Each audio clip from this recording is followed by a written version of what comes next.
सुबह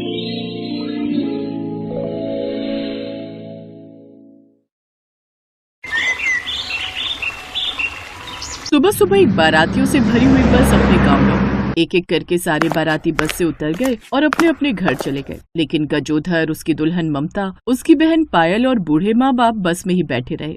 हम लोग यहीं बस में ही बैठे रहेंगे क्या? मुझे अपनी ससुराल देखनी है। अब सभी एक दूसरे की तरफ देखने लगे। कोई बोलने का नाम ही नहीं ले रहा था। आप लोग कुछ बोल क्यों नहीं रहे? मुझे अपनी ससुराल देखनी है। चलिए ना, हम लोग भी नीचे उतरते हैं। भाभी, ये बस ही आपका ससुराल है, हमारे पास कोई घर नहीं है।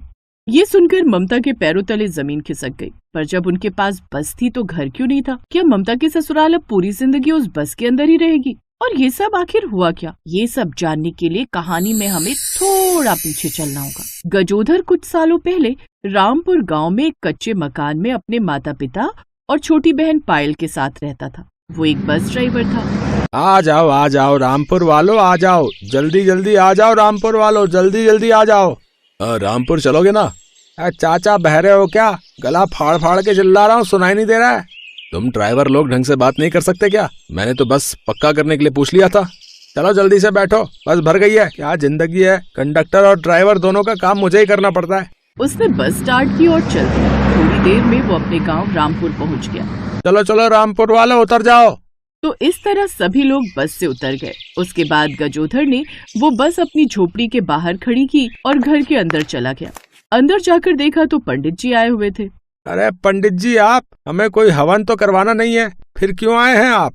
गजोधर बेटा, मैं हवन के लिए नहीं बल्कि तुम्हारे लिए एक रिश्ता लेकर आया हूँ। अब तो तुम अच्छे खासे बस ड्राइवर बन गए हो, शादी कर लो, फिर अपनी बहन के हाथ भी तो पीले करने हैं। पंडित जी, मैं ये बस किराए पर चलाता हूँ, बस का मालिक नहीं हूँ। बेटा, तुमसे भी ज्यादा गरीब लोगों की शादी हो गई इस गांव में। हम दोनों अपने जीते जी तुम दोनों का घर बसते देखना चाहते हैं। माँ पिताजी, आप लोग इस तरह की बातें करने लगते हैं, इसीलिए मैं आप लोगों की हर बात मान जाता हूँ। चलो ठीक है पंडित जी, चलो बैठो, बस में चलते हैं अभी लड़की देखने। अरे बेटा, तुम तो घोड़े पर सवार हो गए, रात होने वाली है, कल चलेंगे आराम से। नहीं पंडित जी, मैं ड्राइवर आदमी हूँ, पता नहीं कब टाइम मिले कब ना मिले, लड़की देखने तो इसी वक्त चलेंगे। जल्दी से जबरदस्ती तैयार करके उसने सबको बस में बिठाया और लड़की देखने पहुंच गया। लड़की का नाम ममता था। दोनों को एक दूसरे का परिवार पसंद आ गया और उसी दिन शादी भी तय हो गई। धीरे धीरे गजोधर की शादी की चर्चा पूरे गांव में होने लगी, क्योंकि उसे सब लोग जानते थे। वहीं दूसरी तरफ गांव का एक प्रधान था। एक दिन उसने अपने मुनीम से कहा, मुनीम जी, सुना है कल गजोधर की बारात निकलने वाली है? प्रधान जी, कैसी बातें करते हो? बेचारा शादी का कार्ड तो दे गया था ना, हमें भी तो चलना है। जब शादी ही नहीं होगी तो बारात में कैसे जाएंगे? मैं कुछ समझा नहीं प्रधान जी। मुनीम जी, याद करो, कुछ सालों पहले गजोधर जब कुछ नहीं करता था तब उसकी माँ की तबीयत बहुत खराब हो गई थी। उसका ऑपरेशन कराने के लिए गजोधर ने मुझसे 5 लाख रुपए उधार लिए थे, जो आज तक उसने नहीं चुकाए। अब तो वो बस ड्राइवर बन गया है, शादी भी तय हो गई है, इसका मतलब बहुत पैसा होगा उसके पास। शादी से पहले उससे पैसे लेने पड़ेंगे किसी भी तरह, वरना शादी के बाद तो वो दे ही नहीं पाएगा। प्रधान जी, इन कागजों पर तो ये भी लिखा था कि अगर वो समय से पैसे नहीं लौटा पाएगा तो उसका घर और जमीन सब आपके नाम हो जाएगी। अब तो समय भी निकल रहा है, कहिए तो उसका घर हड़प ले। चलो आज शाम को मैं तुम्हारे साथ उसके घर चलता हूँ, अगर वो पैसे दे देता है तो ठीक, वरना उसका घर और खेत हड़प लेते हैं। शाम को जैसे ही बस चलाकर गजोधर घर आया, वैसे ही उनके घर प्रधान जी और मुनीम जी आ गए। देखो गजोधर, अभी तक हमने तुमसे कुछ नहीं कहा, लेकिन आज की तारीख में हमारा एग्रीमेंट खत्म हो गया है।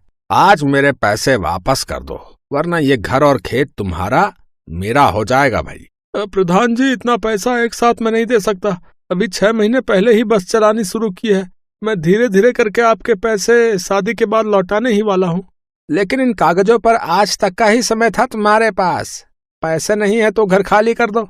प्रधान जी, हम सब पूरे गांव के लोग एक परिवार जैसे रहते हैं, इतना तो भरोसा कर ही सकते हैं। परिवार के नाते ही तो अभी तक मैंने आप लोगों से कुछ नहीं कहा, लेकिन कानून नाम की भी तो कोई चीज होती है। या तो पैसा वापस कर दो, वरना हम घर तो जबरदस्ती खाली करा ही लेंगे आज रात तक। हाँ चलो मुनीम जी, इन्हें 2 घंटे का समय और दे देते हैं। इतना बोलकर प्रधान और मुनीम जी वहाँ से चले गए। अब गजोधर का परिवार परेशान हो गया।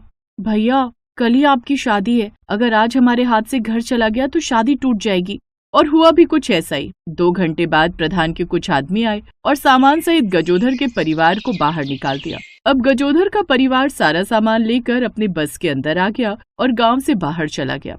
इसके अलावा कोई भी रास्ता नहीं बचा था, इसलिए अगले दिन गजोधर बारात लेकर गया और बस में ही बारात वापस भी ले आया। अब कहानी एक बार फिर से वर्तमान में आ गई। तो ये बात है, लेकिन चिंता मत कीजिए, अब आप लोग मेरा परिवार है। मैं भी आपके सुख दुख की उतनी ही साथी हूँ।